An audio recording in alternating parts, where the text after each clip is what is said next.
본 방송에서 제공하는 투자 정보는 투자 판단에 대한 조언입니다. 방송에서 제공하는 주식의 가치, 가격 상승 및 하락에 대해서는 방송사에서 보장하지 않습니다. 시청자 여러분 안녕하십니까? 깊이 있는 인사이트로 여러분들의 투자를 잘 이끌겠습니다. 저는 강관우입니다. 저는 이혜은입니다. 간밤에 미국 증시 장 초반 강세를 이겨내지 못하고 혼조 마감했습니다. 마이크로소프트 실적이 좋았죠? 7% 정도 올라가면서 나스닥 강세를 이끌어냈는데요. 퍼스트 리퍼블릭은행 그저께 50% 빠지고 간밤에 30% 또 빠졌습니다. 아무래도 이게 문제가 돼서 다우존스는 하락 마감했습니다. 우리나라 관련 많은 마이크론 테크놀로지 다행히 최근 약세권에서 벗어나면서 5% 반등을 했습니다. 그래서 우리나라 좀 좋을 것 같고요. 자, 코스닥 시장 약세 계속 이어지고 있는 가운데 여러분들의 생각 어떻습니까? 저희 증시8과 함께 하시면서 한번 살펴보시죠. 네, 정말 종잡을 수 없는 시장 흐름 이어지고 있습니다. 간밤 미증시 브리핑 들어보셨는데요. 혼조세로 마감을 했지만 그럼에도 우리 시장에는 좋게 여겨질 수 있는 시그널들도 몇 가지 살펴주셨죠. 자, 서울경제TV와 함께 하시면서 장전 전략 꼼꼼하게 챙겨보시면 좋겠습니다. 유튜브에 서울경제TV 검색해 주시면 실시간 방송 중인 화면 들어오실 수가 있고요. 유튜브 통해서 어디서든 이동하시면서 편하게 방송 더 재밌게 즐겨주실 수가 있습니다. 유튜브에 서울경제TV 검색하셔서 구독과 좋아요, 많은 사랑과 관심도 함께 부탁드리도록 하겠습니다. 자, 저희 오늘 증시 8도 그리고 우리 증시도 파이팅입니다. 파이팅!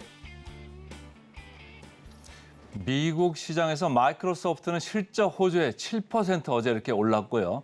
그다음에 오늘 시간 외로 메타가 실적 발표를 했는데 역시 좋았습니다. 그래서 지금 시간 외에서 10% 이렇게 오르거든요. 우리나라 시장은 어떨까요? 저희가 AI 대 인간에서 한번 다뤄보겠습니다. 네, 오늘 AI 대 인간도 우리 시청자 여러분들께서 반드시 시청하셔야 될 내용으로 준비를 해봤습니다. 챗 GPT에게 역시 질문 던져봤는데요. 어떤 내용일지 화면 통해서 만나보시죠. 챗 GPT에게 이렇게 물어봤습니다. 요즘에 고평가다, 저평가다 여러 가지 이야기들이 나오고 있는 와중에 실적이 함께 공개가 되고 있죠. 자, 그런데 이상합니다. 고평가라고 이야기가 되던 종목들은 실적 쇼크를 맞고 있고요. 반대로 저평가주라고 여겨지던 종목들에서 실적 서프라이즈가 나오고 있습니다. 자, 그렇다면 투자자 입장에서는 실적 쇼크, 실적 서프라이즈, 그리고 고평가, 저평가 종목들 사이에서 어떤 선택을 해야 올바른 선택이 될까요? 화면 통해서 챗 GPT가 내놓은 답변 함께 만나보시죠. 이런 답변을 내놨습니다.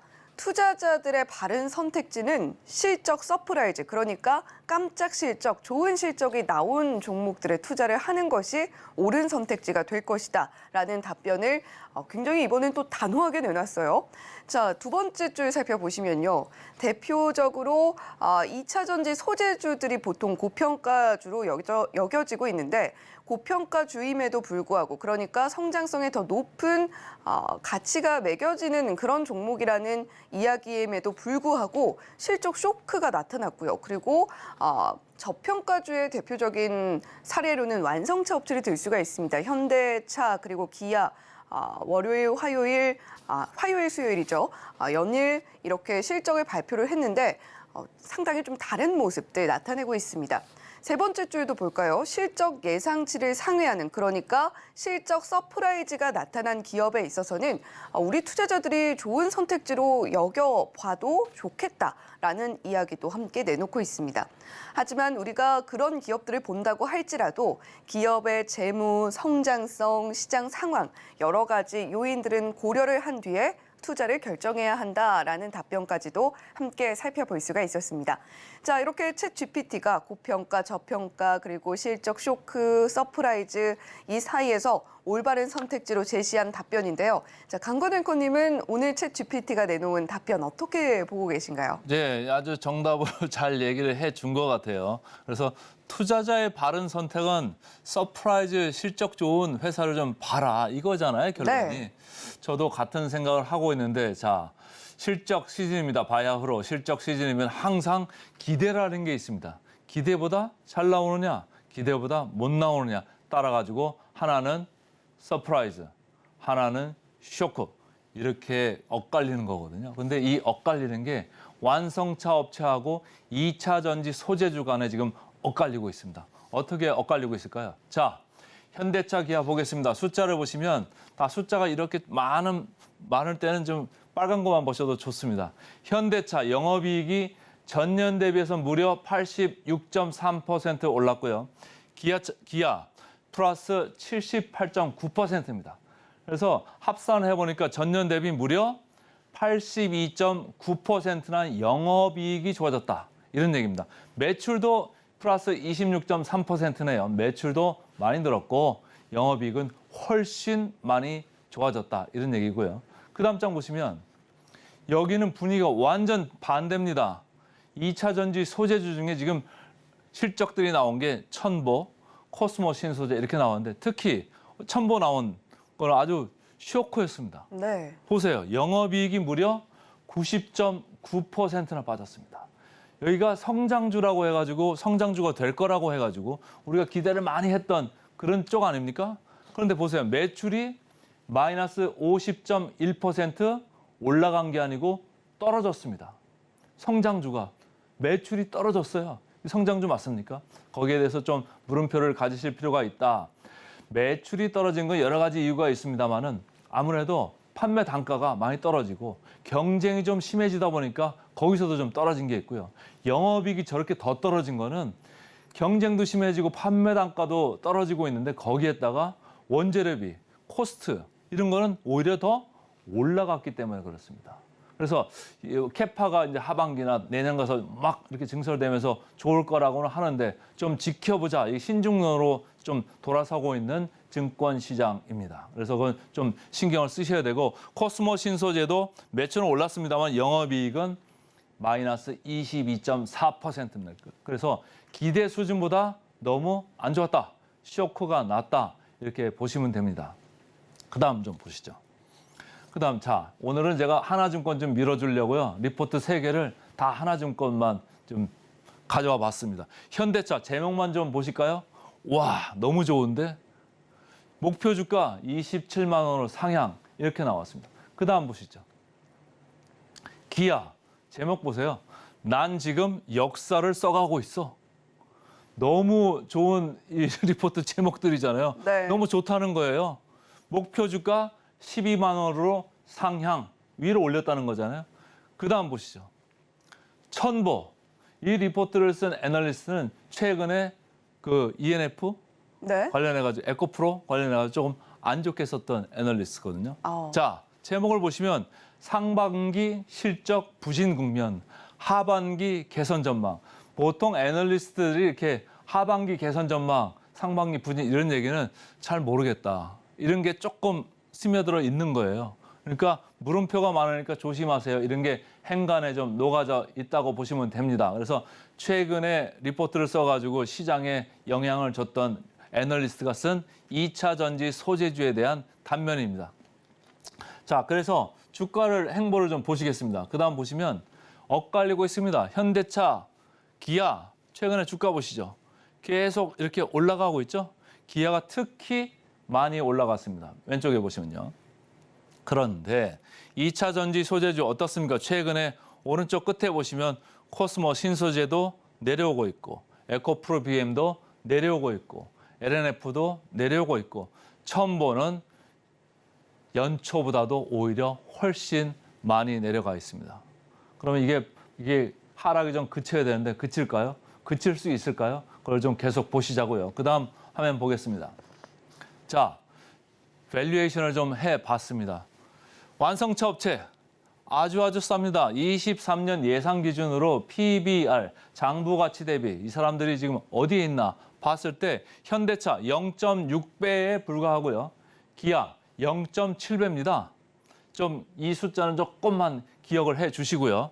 EBIBDA, 시설을 많이 하는 데는 EBIBDA 쓴다. 지난번에 제가 몇 번 말씀을 드렸습니다. 현대차 7.8, 기아 1.8.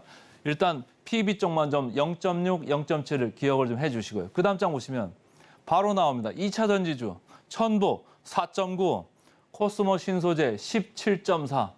단위가 다르지 않습니까?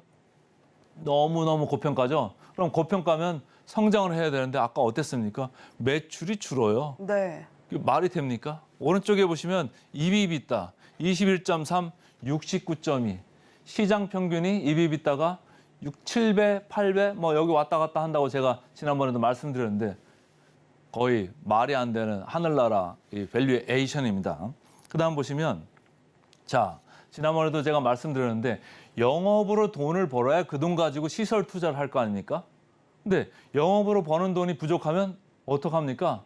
시장에 와서 손을 벌릴 수밖에 없다. 손을 내밀 수밖에 없다. 차입금 형태로 가져가든지 아니면 증자를 하든지 그 두 개를 할 건데 최근에 ENF 교환사채 때문에 주가가 막 밀렸잖아요. 네. 첨보도 어떻게 될지 모르겠지만 어쨌든 지금 숫자 보시면 첨보 마이너스 4%입니다. 그러니까 시설 투자를 하고 나면 빈다는 얘기예요, 돈이. 그러면 어떻게 해요? 돈을 당겨야죠. 빌려야죠. 아니면 증자를 해야죠.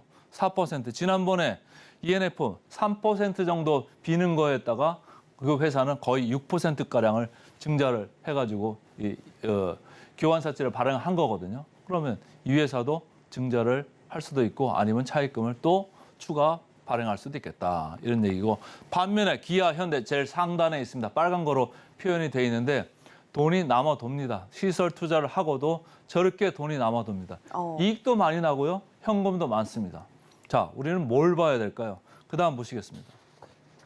자, 신용은 또 2차 전지주에 너무너무 많습니다. 어제도 제가 워닝을 좀 드렸는데 미래나노텍, 대보마그네틱, LNF, 대주전자재료 신용이 상당히 많습니다. 코스모 신소재 2.7, 첨보 2%. 뭐 낮은 부분이기는 하지만 어쨌든 개인들의 신용이 있기 때문에 개인들이 신용이 있으면 어떻게 되죠? 주가가 많이 떨어지면 반대 매매 위험에 노출됩니다. 반대 위험으로 주가가 팔리면 주가가 더 내려갈 수 있죠. 주가가 더 내려가면 담보 금액이 또 부족해지잖아요. 그러면 악순환이 거듭될 수 있다. 이런 얘기고 최근에 SG, 소시에테 제너럴이 하한가 맞고 계속 내려가면서 담보 가치가 없으니까 계속 더 팔아야 되잖아요. 그런 이슈가 여기서도 생길 개연성이 있다. 그걸 좀 염두를 하시면 좋고요. 오른쪽에 보시면 크게 신용 지금 변화가 없습니다. 그 다음 장 보시면 자, 영어로 좀 써놨는데요. 이게 무슨 얘기냐. 늦었다고 생각할 때가 좀 빠를 수 있다. 이런 얘기예요. Better late than never. 늦었다고 생각할 때가. 지금 늦었다고 생각하십니까? 저는 그렇게 늦었다고 생각하지 않습니다. 네, 늦었다고 생각하신다면 지금이 가장 빠른 때다라는 여운을 남기는 한마디로 오늘 내용을 정리를 해주셨습니다. 챗 GPT 한마디도 정리를 해봐야 될 텐데 자, 지금 대표적인 고평가 섹터로 꼽히고 있는 2차 전지 소재주와 그리고 대표적인 저평가 섹터로 꼽히고 있는 자동차, 완성차, 현대차, 기아의 사례를 중심으로 오늘 AI 대 인간 비교를 꼼꼼하게 해드렸습니다. 챗 GPT의 한마디 오늘 좀 하단에 지금 나가고 있는 것처럼 이렇게 정리를 해봐야 될 것 같아요. 저평가의 깜짝 실적이라 why not? 왜 안 되겠어? 이 종목들 한번 봅시다라는 의미에서 챗 GPT의 한마디 이렇게 정리를 해봤습니다. 자, 강관우 앵커님께서도 오늘 한마디로 좀 정리해 주시죠. 챗 GPT 한마디에 제가 진 것 같습니다. 네, 저는 실적 쇼크보다는 깜짝 실적이 100번 낫다 이렇게 좀 정해 보겠습니다.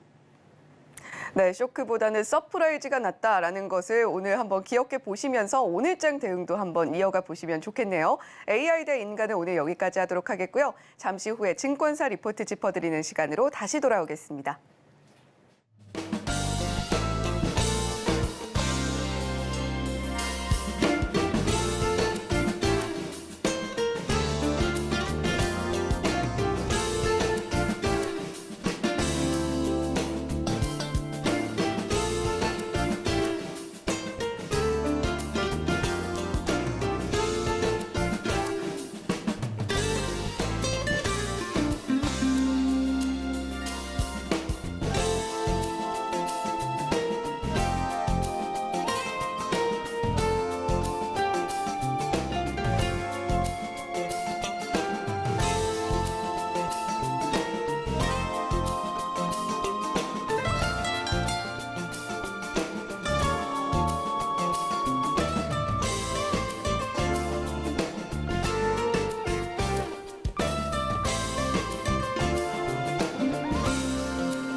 네, 오늘도 이혜은의 이건 꼭 시작해 보도록 하겠습니다. 오늘은 어떤 리포트를 콕콕 짚어드릴지 첫 번째 종목부터 만나보시죠.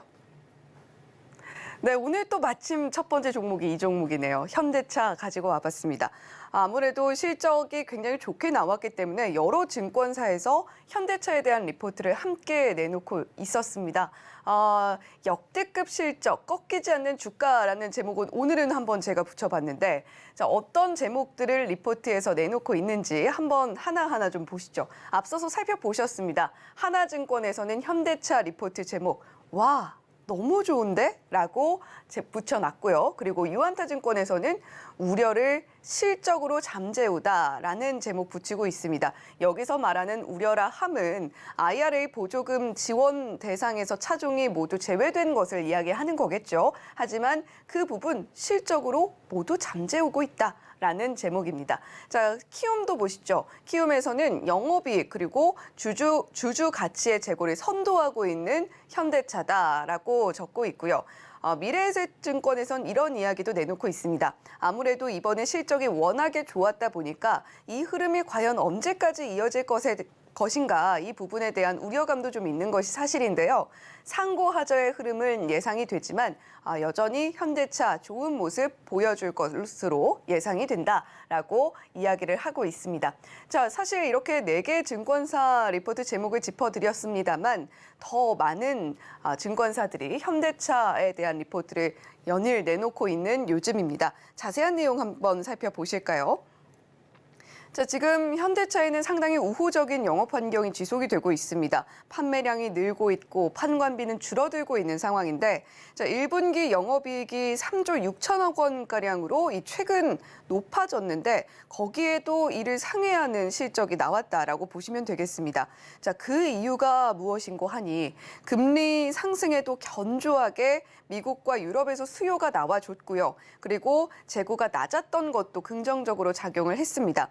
컨퍼런스 콜 내용을 보면요. 현대차는 2분기까지 호실적 이어질 것이다라고 자체적으로 전망을 하고 있는데 하반기에는 미국을 중심으로 하는 경기 침체 가능성이 있다. 따라서 불확실성이 존재하고 있고 미국 IRA 보조금 관련해서는 우리도 역시 기민하게 움직이고 있는 상황인데 약간의 우회적인 방법 예컨대 리스 판매 비중 확대 쪽으로 대응을 하고 있다라는 내용을 컨퍼런스 콜에서 내놨습니다.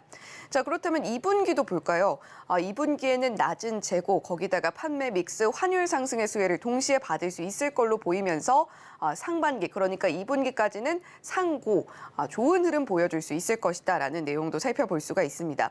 경기 불확실성은 여전한 상황에서 자동차 재고 수준은 이런 상황에 비해서는 굉장히 좀 낮게 잘 유지가 되고 있는 상황이에요. 반도체 공급이 다소 부족하다고 해도 4월에서 5월 생산은 계획대로 진행이 됐고요. 판매 믹스 개선도 지속이 되면서 2분기에도 높은 실적을 유지해 줄 수 있을 것으로 예상이 되고 있습니다. 상반기까지는 견조한 실적 대비 매력적인 밸류에이션 수준 계속해서 보여줄 수 있을 것 같고요.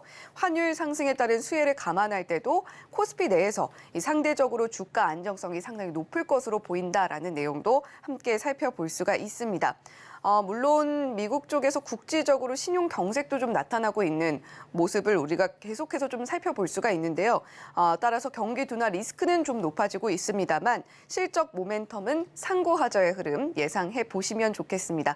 자, 따라서 투자 의견은 매수 그리고 목표 주가 25만 원으로 상향한다라는 증권사 내용도 살펴볼 수가 있었고요. 자, 과연 두 번째 종목은 어떤 종목일지 역시 바로 살펴보시죠. 이번에 살펴볼 종목은 현대위아입니다. 현대위아에 대해서는 이런 제목이 붙어 있었어요. 개선 속도가 더딘 이유들. 어쨌거나 현대위아 지금 상황은 아주 썩 좋다고는 말할 수가 없겠다라는 것을 제목에서 살펴볼 수가 있겠죠.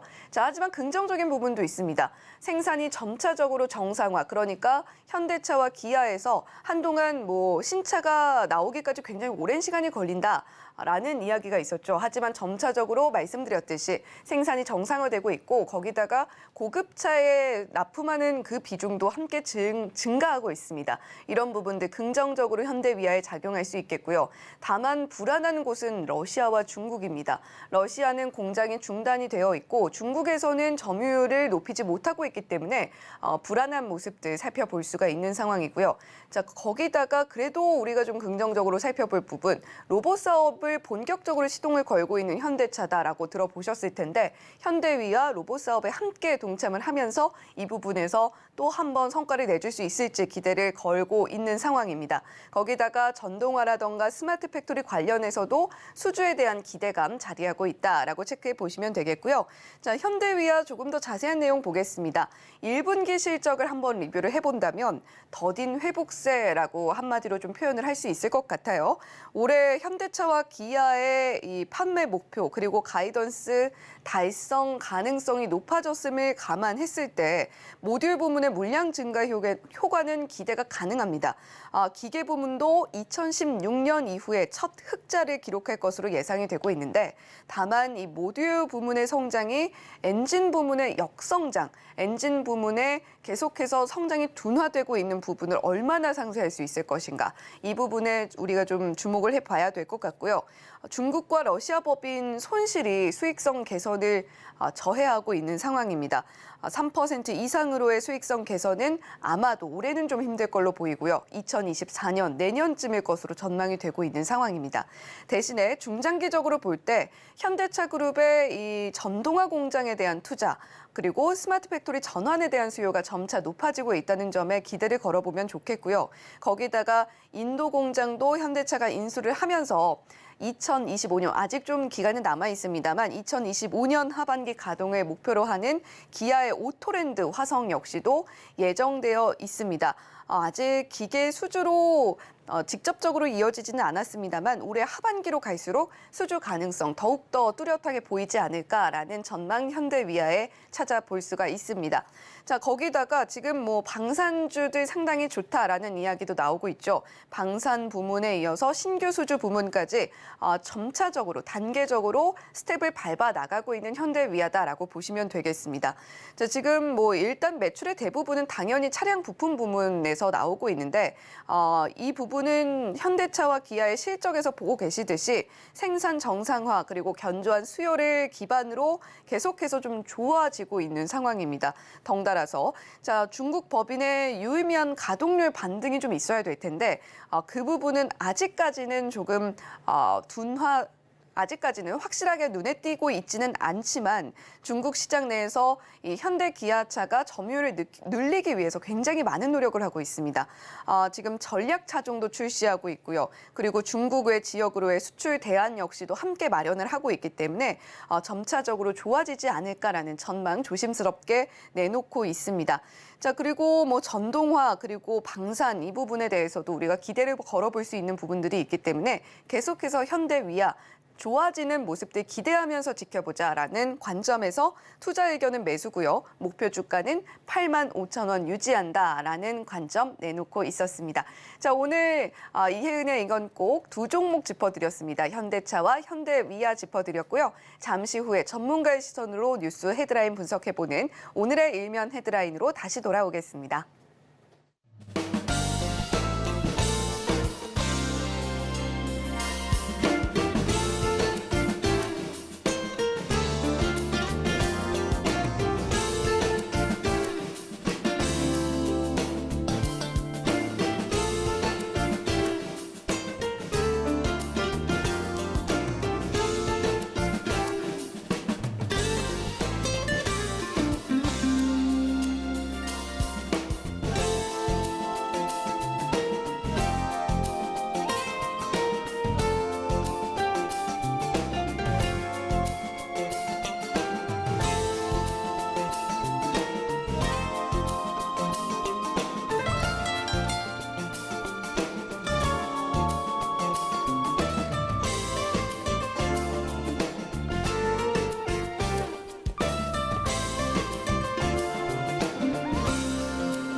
네, 오늘도 전문가의 시선으로 뉴스 헤드라인 분석해 봅니다. 오늘은 SC 글로벌 센터의 김선규 소장님과 함께합니다. 소장님 어서 오세요. 안녕하세요. 네, 오늘도 소장님과 함께 살펴볼 헤드라인 저희가 화면 통해서 만나보도록 할게요.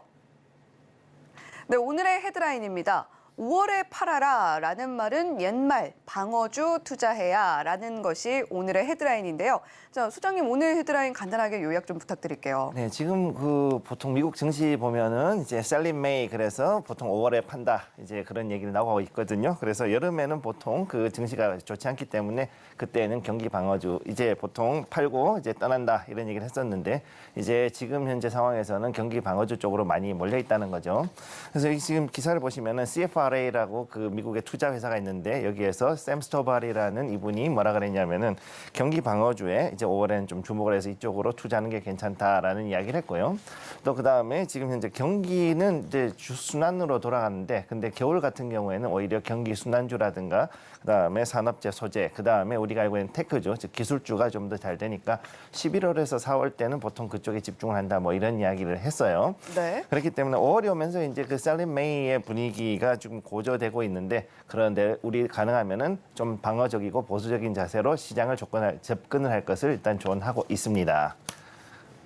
네, 5월에는 경기 방어주에 한번 투자를 해봐라 라는 헤드라인인데 자, 그렇다면 우리 투자자 여러분들께서는 투자 키워드 어떻게 잡아볼 수 있을까요? 지금 제일 중요한 거는 역시 이제 그 글로벌 경기 침체 과연 이게 5월에는 어떻게 된가 이게 증시를 어떻게 흔들 것인가인데 지금 되게 여러 가지 이슈들이 지금 남아 있습니다. 우선 글로벌 경제를 보시게 되면은 지금 이제 그 SVB 즉 실리콘밸리 은행 사태가 계속해가지고 여전히 흔들리고 있는 상태이고 또 이게 여파가 현재 그 미국 내 중소은행들, 지역은행들에 상당히 좀 많이 퍼져 있는 그런 상황이라고 보시면 됩니다. 그래서 지금 현재 퍼스트 리퍼블릭이 되게 지금 문제가 많았었죠. 그래서 그 IB들이 그 9개 은행들이 각자가 이제 조금씩 돈을 모아서 300억 달러를 일단 이체를 해줬는데 네. 문제는 여기에서 보니까 우리가 뱅크런 때 사실 1,000억 달러가 넘게 인출이 됐어라는 걸 고백을 하는 바람에 주가가 엄청나게 떨어졌어요. 그래서 실제로 이제 이게 이제 퍼스트 리퍼블릭 FRC의 그 주가인데요. 지금 보시면은 이때 은행 사태 때 엄청나게 떨어지고 나서 지금 여기에 보시면은 12달러 21센트였는데 6달러 50센트까지 그래서 이틀 전에 네. 이렇게 거의 51% 이상 빠졌던 이런 상황이 지금 나오고 있고 반토막이. 네, 완전히 반토막도 아니고 지금 이 정도면 거의 80% 가까이 지금 네. 그 정도 빠졌죠. 지금 최고점이 147달러였는데 지금 6달러 50이니까 엄청나게 빠진 거예요. 그러니까 이런 상황이 돼서 되게 좀 어려운 상황이고 그리고 또 이런 것들 때문에 은행권의 불안이 지금 장기적으로 좀 더 커지고 있다. 그래서 어제 같은 경우도 지금 그 은행주들 대형 은행주들조차도 지금 계속 떨어지고 있고 그다음에 그 증권사들 있죠. 이 증권사들 역시 찰스왑이라든가 이런 데도 역시 좀 떨어지는 그런 급락이 나오고 있는 상황입니다. 근데 이런 가운데 그 미국 현지 시간으로 이제 5월 2일에서 3일 그러니까 다음 주죠. 다음 주에 드디어 FOMC가 열립니다. 그럼 이렇게 됐을 때 과연 금리를 연준이 인상을 할 것이냐 이 부분에 대해서 좀 더 주목을 할 필요가 있는데 그럼에도 불구하고 지금 현재 상태에서는 연준이 금리 인상은 여전히 가능성이 높다고 지금 그렇게 나와 있습니다. 네. 지금 뭐 은행 위기가 좀 잠잠해지는가 했는데 계속해서 잊을만 하면 또 한 번 이렇게 주가 급락까지 우리가 살펴볼 수 있는 상황이고 그렇다면 우리가 어쨌거나 경기 방어주에 투자를 해보자라는 것이 오늘의 키워드잖아요. 그리고 김선규 소장님께서도 5월 증시를 흔드는가라는 투자 키워드를 잡아주셨는데 자 그렇다면 우리 시장은 좀 어떻게 흘러가게 될까 또 이번 주가 4월의 마지막 주이기 때문에 5월 우리 증시도 조심스럽게 전망을 좀 해봐야 될 것 같습니다. 네, 지금 굉장히 좀 어려운 상황에 왔는데 첫째 그 반도체 실적 발표가 됐거든요. 그런데 네. 이제 좀 상당히 그 움직임이 달라요. 그래서 그 SK 하이닉스 같은 경우 분명히 한 3조 원 이상의 적자가 났음에도 불구하고 반등이 어제 들어왔었죠. 네. 근데 이게 지금 기술적 반등이기 때문에 이런 거 같은 경우는 조금 잘 봐야 되는 거고 특히 중요한 거 지금 현재 이 2600선을 그래도 코스피가 넘어가지 않을까라고 했었는데 지난번에 말씀드렸던 대로 넘어가기는 좀 어려운 상황에 지금 와 있는 상황이고 이틀 동안 계속 지수가 빠졌습니다. 네. 그리고 특히 이제 그 이번에 SG증권 그 소시에테 제네랄레에서 지금 이 그 대규모의 물량이 나왔는데 특히 이제 그 가스 관련된 종목들이 너무 많이 나왔어요. 그렇죠. 그러다 보니까 이것 때문에 지금 여기에서 그 많은 그 지금 손실을 보신 분들, 특히 에너지 관련해 가지고 투자하셨던 분들이 손실을 보고 심지어는 연기금도 지금 손실을 보는 상황에 와 있는데 지금 여기 자료 보시면은 여기에 지금 뭐 삼천리 서울가스, 그다음에 대성홀딩스 이 세 개가 지금 거의 하한가를 맞았었고 그 이외에도 지금 선광 같은 경우도 거의 한 65% 이상 지금 주가가 빠져 있는 이런 상황에 나와 있는 거죠. 즉 이거는 어느 정도 조금 그 계획적인 움직임이 있지 않았을까라는 그런 움직임을 저는 좀 보고 있고요. 네. 그다음에 또 지금 현재 봤을 때 이로 인해서 3일간 시총이 지금 그 이틀 연속을 해가지고서는 그 대규모로 지수가 빠지는 바람에 대략 한 시총은 4조 원 이상 증발을 했고 그다음에 최대 이렇게 70% 이상 급락을 한 이런 가스 관련주들 이런 것들이 나오고 있는 상황이기 때문에 앞으로 여기에서 반등이 들어와서 어느 정도 조금 기술적으로 안정이 되더라도 이 지금 현재 상황에서는 굉장히 어려운 상황이라고 봐야 됩니다. 특히 중요한 거는 지금 계속 반도체가 최소한 2분기까지는 실적이 악화돼 있기 때문에 이 부분을 좀 주의를 해야 되고요. 그다음에 또 2차 전지 주들도 지금 굉장히 하락을 하고 있는데 거기다 공매도 세력까지 지금 붙어 있기 때문에 상당히 그 지수에는 악재가 되고 있다. 이렇게 보시면 되겠습니다. 네, SG증권발 이 하한가가 속출하고 있는 우리 증시이기 때문에 우리 증시가 최근 흔들림을 더욱더 가속화시키고 있는 요인 중에 하나가 되고 있습니다. 그와 관련해서 우리는 결국에 어느 쪽으로 시선을 돌려야 될까 이 부분에 관심을 가질 수밖에 없는 상황이잖아요. 자, 지금 글로벌적으로 봐도 경기 방어주에 대한 관심이 증가하고 있다는 것이 오늘의 헤드라인의 핵심인데 우리는 좀 어떻게 대응을 해야 될까요? 역시 우리도 좀 비슷하게 들어갈 수밖에 없는 상황인데요. 지금 일단 미국에서 나온 거 일단 핀비즈 자료를 잠깐 보면은 네. 현재 단기적으로 일주일 동안에 액티브 자금이 움직인 걸 보면은 경기 방어주를 제외하고는 전부 다 지금 자금이 빠진 걸 볼 수 있어요. 그러게요. 특히 이제 밑에 있는 거 원자재 즉 베이직 매티리얼부터 해서 경기 순환주 그다음에 우리가 알고 있는 그 기술주들 같은 경우도 이제 전체적으로 2% 이상 지금 다 빠졌습니다. 그래서 오히려 지금 같은 경우는 경기 방어주하고 안전자산 즉 그 채권이라고 그래요. 고정수익 자산이라고 부르는데 보통 이거는 채권이라고 그러거든요. 네. 그래서 이 채권 쪽으로 많이 이제 옮겨가는 모습을 보여주고 있고 왜냐? 지금 일단은 제로금리일지라 할지라도 어느 정도 만기가 가까워지고 있는 그런 종목들 같은 경우는 오히려 여기에 대해서 수익률은 좋거든요. 채권의 이자, 표면 이자율이 아니라 채권 수익률이 좋기 때문에 그런 것들을 지금 모으고 있는 그런 상황에 와 있고 그다음 두 번째로 이제 보면은 이 중에서 이제 코카콜라나 펩시코, 그다음 P&G, 그다음에 월마트 같은 이제 메가캡들이 있습니다. 경기 방어주 중에 네. 정말로 등치가 큰 종목들은 지금 계속해서 대형주의 투자 심리가 몰려가지고 바닥을 잡고 좀 올라가는 모습을 보여주고 있고 그다음에 지금 현재 또 이상기후라든가 러시아 우크라이나 전쟁으로 인해서 지금 또 곡물 협정이 또 갑자기 중단이 되느니 마느니 그러고 있잖아요. 그런데 이제 거기에 맞춰가지고서 곡물이라든가 사료 관련주들의 움직임은 또 나타나고 있는 상황이고 그래서 이제 봤을 때 이제 우리나라 즉 국내 증시에서도 이제는 식품이라든가 아니면 여러 가지 경기 방어주 그다음 필수 소비재에 관련된 이런 쪽으로 해서 아무래도 자금이 몰리지 않을까 이렇게 지금 보고 있습니다. 네. 자, 그러면 여기서 한 가지만 좀 더 여쭤보겠습니다. 국내 증시 같은 경우는 러시아 우크라이나 전쟁 때 사료 곡물주들이 정말 이런 말로 표현을 해도 될지 모르겠지만 미친 듯이 날아올랐잖아요. 그렇죠. 자, 그런 현상이 다시 한번 좀 반복이 될까요? 아니면 어느 정도 오르는 수준에서 우리가 좀 지켜보면 좋을까요? 제가 보는 관점에서는 이건 어느 정도 오르는 선에서 끝나지 않을까라고 보고 있거든요. 네. 실제로 일단 제가 봤을 때 지난주까지 해가지고서 그다음 이번 주 초반까지 움직임을 봤을 때는 이 전체적으로 그 움직이는 것들이 사료 관련주들이라든가 혹은 농업에 관련된 종목들이 조금 올라가긴 했었습니다. 네. 그리고 일부 종목들 같은 경우는 이제 뭐 오전이나 오후장에서 상당히 급등이 올라오긴 했었는데 근데 문제는 뭐냐 하면은 그럼에도 불구하고 전체적인 주가 흐름을 보면은 생각보다 그렇게 강하게 올라가진 않았다는 얘기죠. 즉 급등이나 급락이 나오는 게 아니라 이건 굉장히 천천히 서서히 지금 밟고 올라가는 상황인데 물론 이제 스테디하기 때문에 어느 정도는 이제 지금 급등이 나오고 있음에도 불구하고 쉽게 얘기해가지고선 자금이 들어갔다 빠졌다 하는 이런 것들이 굉장히 단기적인 한머니들이 들어갔다 나왔다 하고 있거든요. 네. 그러니까 이걸로 봤을 때는 제가 봤을 때 크게 뭐 올라가거나 하지는 못한다라고 보고 있습니다. 네. 자, 지금 뭐 글로벌 증시에서도 코카콜라나 펩시 같은 이런 식음료 쪽으로 많이 자금이 이동하고 있고 거기다 플러스로 더해서 안전자산 쪽으로 자금 이동이 이루어지고 있는 모습들 확인이 되고 있다. 우리 증시에서도 식음료 쪽이라던가 뭐 경기 방어주라고 이야기하는 차지할 수 있는 그런 섹터에서 상승이 아주 폭발적이지 않더라도 서서히 나오고 있는 모습들 함께 확인이 되고 있다라는 이야기 해주셨습니다. 자, 그렇다면 우리가 구체적으로 수혜 볼 수 있는 업종들을 좀 눈여겨봐야 될 것 같은데 어떤 업종들이 있을까요? 구체적으로? 역시 이제 아까 말씀하셨던 대로 식품, 그다음에 식음료, 사료, 그다음에 필수 소비재 이 세 가지가 결국은 이제 가장 중요한 핵심이 되고 네. 일단 첫째로 보면 식품 관련주들이죠. 지금 보시면은 모두 다 알고 계시는 라면 관련주, 농심이나 삼양식품 여기 특히 뜨고 있고 그다음에 이제 오뚜기라든가 이제 오리온 같은 경우도 상당히 그 상승을 하고 있는 이런 모습들을 지금 보여주고 있습니다. 그리고 이제 또 재미있는 거는 또 이 우리가 알고 있는 참치캔 관련주들이 있죠.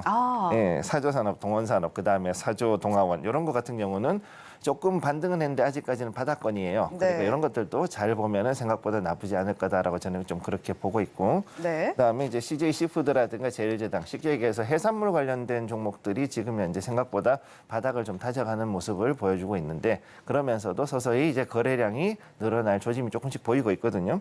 그래서 요거 봤을 때 바닥을 다지고 있는 거 CJ 관련된 종목들도 좀 볼 필요가 있고 그다음에 단 이제 대한제분 즉 밀가루나 이런 쪽은 조금 그 조정을 받고 행보를 하고 있다 이렇게 보시면 되겠습니다. 그래서 현재 식품주들의 움직임이 서서히 그렇지만 굉장히 확실히 다지면서 저점을 높이고 있는 상태거든요. 그러니까 대형주들은 이런 부분을 알고 접근하시면 되고, 그다음에 농업이나 사료 관련주들 특히 이제 보시면 이제 농기계 관련된 거 이제 알고 있는 TYM, 네. 그다음에 이제 아세아텍 같은 경우는 지금 올라가고 있고, 그다음에 대동 삼형제라고 부르죠. 대동 기어, 그다음에 대동 금속 이런 거는 지금 오히려 떨어지는 약간 좀 이제 움직임이 달라요. 그래서 네. 이제 그 농기구 같은 경우는 조금 다르게 봐야 되고 이게 어느 정도 수출에도 좀 영향을 주기 때문에 그것들도 좀 봐야 됩니다. 그리고 KG케미칼, 한일사료, 누보, 특히 누보 같은 경우 굉장히 그 엄청나게 세게 올라가고 했었죠. 그다음에 미래생명자원 같은 것도 좀 강세를 보여주고 있고, 그다음에 거기에 비해서 이제 그 조비나 한농화성, 팜스토리, 그다음에 팜스코 이런 거는 조금 부진한 그런 모습 보여주고 있습니다. 그래서 지금 여기서 테마로 엮인 종목들이 여기에 좀 많이 있다 보니까 아무래도 여기에 대한 기본적 분석이 조금 더 들어가고 그다음에 네. 수출에 대한 가능성들을 좀 봐야 되는 거죠. 특히 누보 같은 경우 그 수출 가능성 때문에 굉장히 올라갔던 적이 있는 만큼 그런 것들을 봐야 되고 또 수급도 동시에 같이 살펴야 되는 그런 종목이라고 보시면 되겠습니다. 네, 테마주지만 우리가 보통 뭐 테마가 한번 형성이 되면 묻지도 따지지도 않고 테마 안에 있는 종목들을 좀 투자를 하는 경우가 있는데 그렇게 하시지 말고 기본적 분석은 바탕이 되면서 여러 가지 요인들도 함께 고려를 하시면서 지켜보시면 좋겠다라는 이야기도 전해주셨습니다. 자, 그렇다면 뭐 지금 글로벌 경기 침체에 대한 우려감이 계속해서 상존하고 있는 와중에 어떻게 좀 실물 방어주들을 봐야 될까라는 그런 궁금증도 생기거든요. 네, 지금 그 전 세계적으로 양적 긴축 QT가 들어가고 있고 그다음에 금리 인상이 들어가고 있으니까 경기 침체에 대한 우려가 자꾸 높아지고 있죠. 그래서 지금 방금 그 월스트리트저널에서 나온 자료 보면은 네. 그 기사가 방금 이제 그 미국 하원에서 조건부로 해가지고 정부 부채 상한을 올려줬어요. 조건부로. 그러니까 그런 부분들로 봤을 때 약간은 좀 이제 그 정부 디폴트 위기는 어느 정도 좀 넘어간 것으로 보이는데, 근데 미국 투자자 같은 경우는 현재 경기 방어주하고 국채를 위주로 해가지고 현재 자금을 이동을 시켜놨단 말이죠. 아까 보셨듯이. 그러니까 여기에 대해서 이제 좀 더 방어적인 상품에 대해서 익스포저, 그러니까 노출을 좀 더 키워놓은 상황이다. 이런 걸로 보시면 되고, 따라서 국내 증시도 일단은 현재로서는 뜰 수 있는 게 반도체라든가 자동차가 그렇게 생각보다 강하게 올라가지는 못할 걸로 보이거든요. 일단. 그러니까 여기에 대해서 연말까지는 이 방어주를 중심으로 투자를 하시다가 이들에 대한 그 전체적인 경기가 좀 회복이 됐을 때, 즉 우리가 알고 있는 자동차, 반도체, 그다음 2차 전지가 어느 정도 반등이 들어오는 그 시점이 됐을 때 다시 들어가시는 게 좋을 것이라고 보고 있습니다. 네. 자, 방어주들 어떻게 좀 우리가 시나리오를 잡고 대응을 해야 될지까지 김선규 소장님께서 상세하게 짚어주셨습니다. 자, 오늘 SC 글로벌 센터의 김선규 소장님과 함께 오늘의 일면 헤드라인 짚어봤습니다. 소장님, 오늘 말씀도 고맙습니다.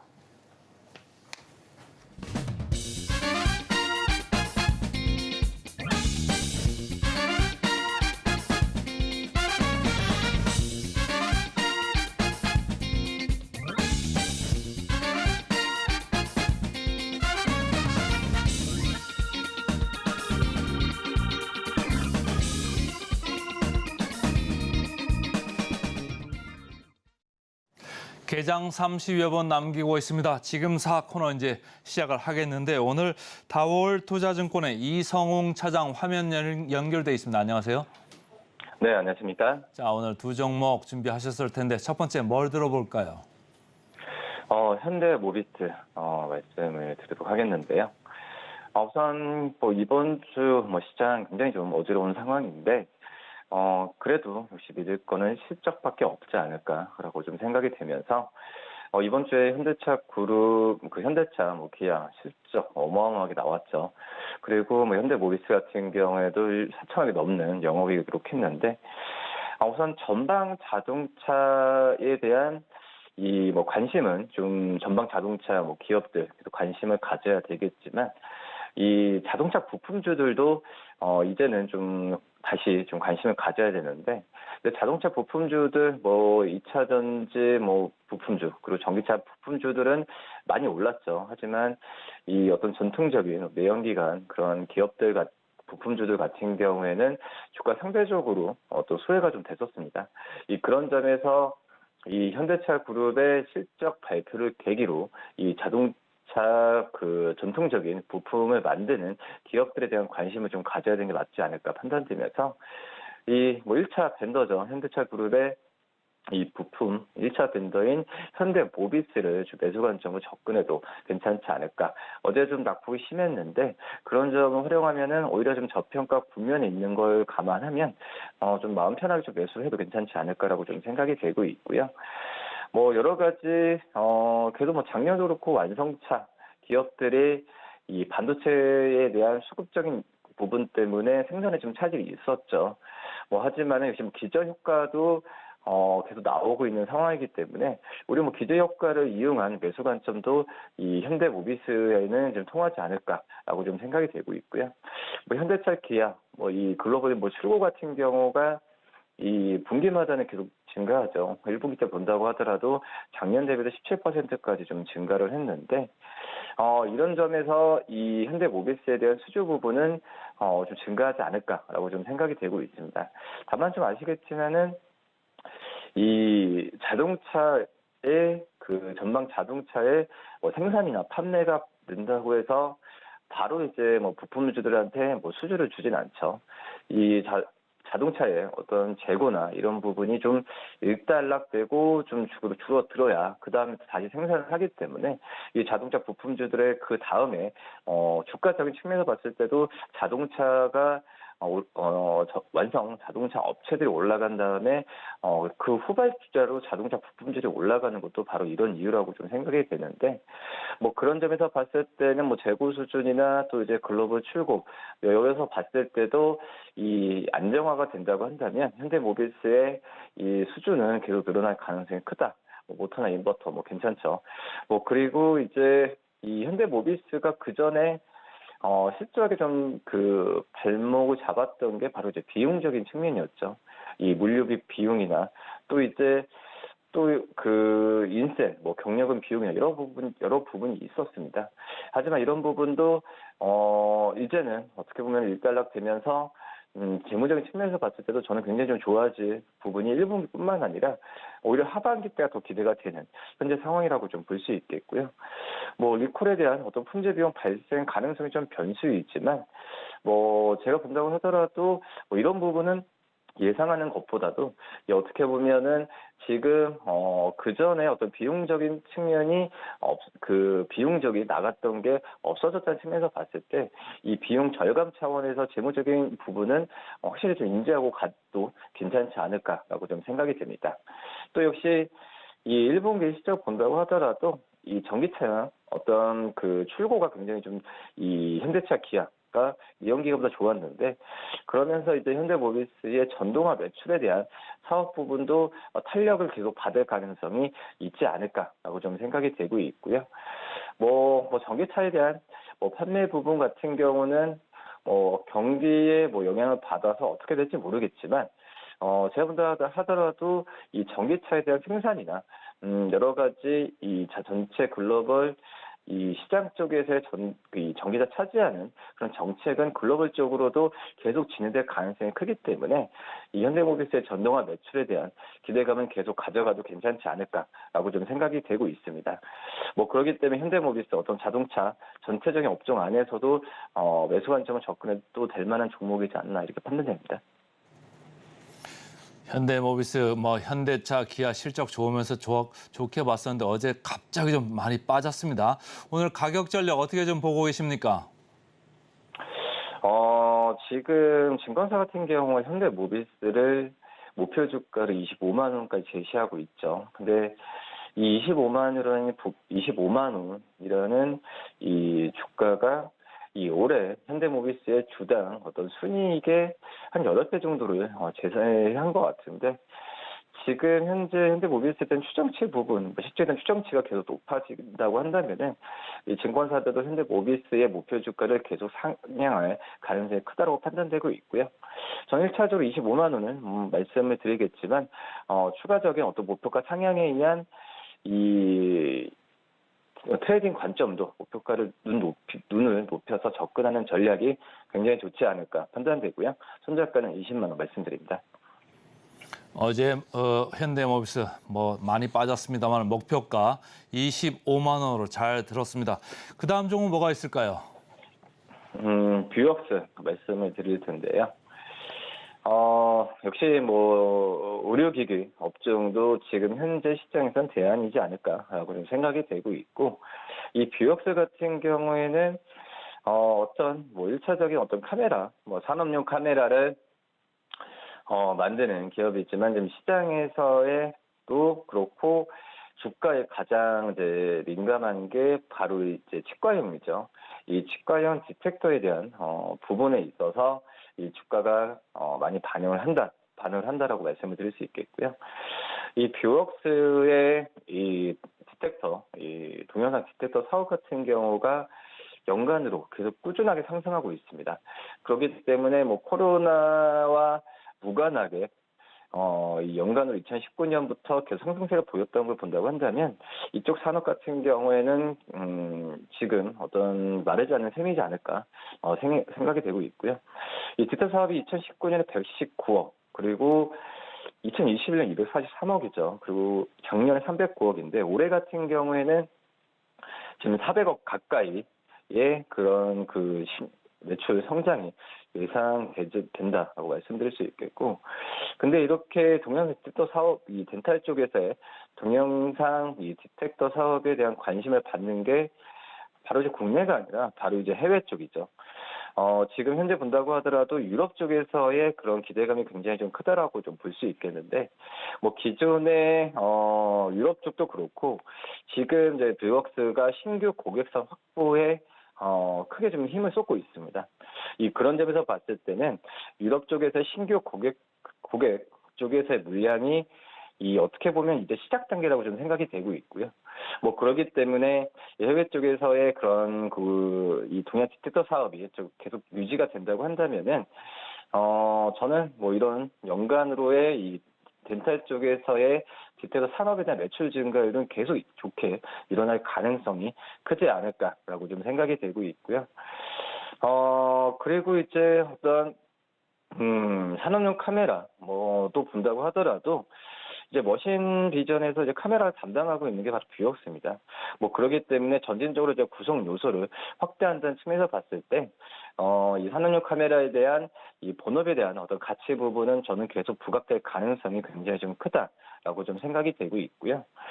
이 뷰웍스의 저는 마지막의 장점이 토탈로 보는 거지만 이 R&D, 그러니까 어떤 투자나 이런 부분에 있어서도 적극적으로 하고 있다는 게 저는 뷰웍스의 최대 장점이지 않나라고 좀 생각이 좀 되고 있고요. 이 R&D 비용 같은 경우에도 지금은 작년 연간으로 본다도 계속 늘어나고 있는 상황입니다. 거의 이제 2020년에는 이 235억, 그러니까 매출액 대비해서 거의 14%까지, 그리고 작년에도 241억, 매출액 대비 10%까지 하고 있는데, 그만큼 이제 이 뷰웍스의 이 투자에 대한 부분에 있어서는 저는 이제 뭐 어떤 기업이든 마찬가지지만 투자를 적극적으로 해야 된다고 생각이 되고 있고요. 이 올해 같은 경우에도 이 산업용 쪽에서의 이 R&D 이를 계속 하고 있는데 여기 신제품에 대한 부분에 있어서 이 투자 부분을 아끼지 않는 그런 상황이라고 좀 볼 수 있겠고요. 뭐 그렇기 때문에 투자에 대한 부분에 있어서 이 뷰옥스의 뭐 OPM이나 여러 가지 떨어질 수도 있겠지만은 이런 건 중장기적인 어떤 투자라고 생각하면서 이 매수 관점을 좀 말씀을 드리도록 하겠습니다. 자, 가격 전략 마지막으로 좀 들어볼까요? 네, 뭐 짧게 말씀드리면은 뭐 증권사 45,000원 제시하고 있는데 1차적인 목표 주가 37,000원, 손절가 3만 원 말씀드립니다. 오늘 현대모비스 그리고 뷰웍스 잘 들었습니다. 고맙습니다. 네, 감사합니다.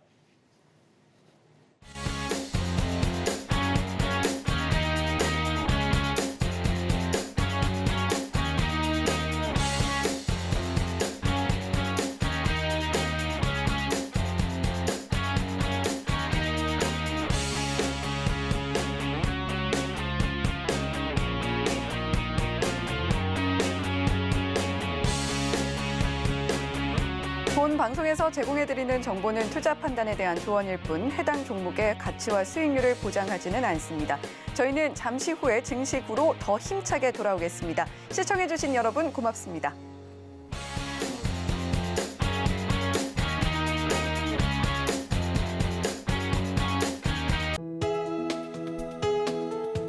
본 방송에서 제공하는 투자 정보는 투자 판단에 대한 조언입니다.